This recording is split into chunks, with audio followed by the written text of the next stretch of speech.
आज ही की तारीख 13 अप्रैल सन 1919 को एक ऐसी घटना घटी जो कि पूरे देश इसमें आक्रोश से भर गया।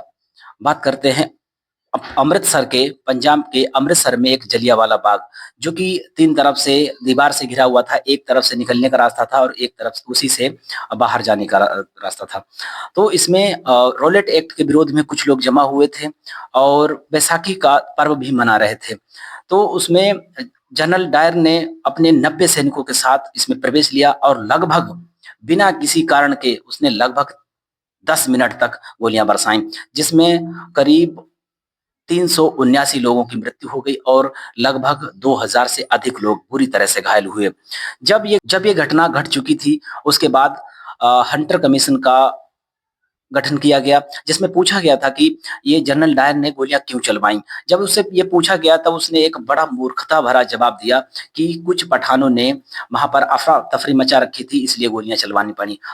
हालांकि वह इस अपने कुकृत्य से बचना चाहता था, लेकिन जब उसने ये जवाब दिया तो सीमांत गांधी कहे जाने वाले अब्दुल गफ्फार खान खड़े हुए और उन्होंने कहा कि अगर गोरी सरकार एक भी पठान के पीठ पर गोली का निशान दिखा दे तो मैं इस मूवमेंट से मैं और मेरा पूरा मुस्लिम समुदाय इस आजादी के मूवमेंट से पीछे हट जाएगा।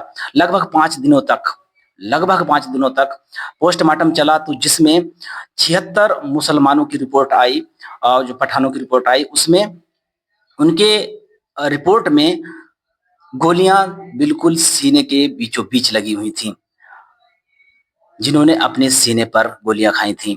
और आज के समय पर जब वर्तमान में देखा जाए देश में, हमारे देश में मुसलमानों का स्तर किस तरह है, हिंदुओं के विचारों में मुसलमान बिल्कुल भी समन्वित नहीं है और वो इस तरह से ऐसी हीन नज़र से देखते हैं जैसे कि लगता है कि वो इस देश के नहीं हैं।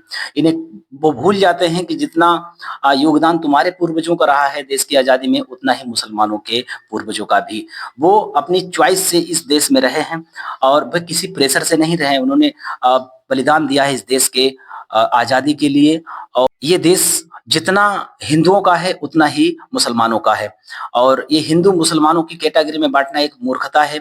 इस देश के लिए जिसने भी शहादत दी है वह हमारे सर आंखों पर रखने के लायक है। हमें उनकी वंदना करनी चाहिए, उनकी प्रेरणाओं से, उनके विचारों से अपने देश को संचित करना चाहिए। मिलते हैं नेक्स्ट वीडियो में, तब तक के लिए हंसते रहिए, मुस्कुराते रहिए। जय हिंद, जय भारत।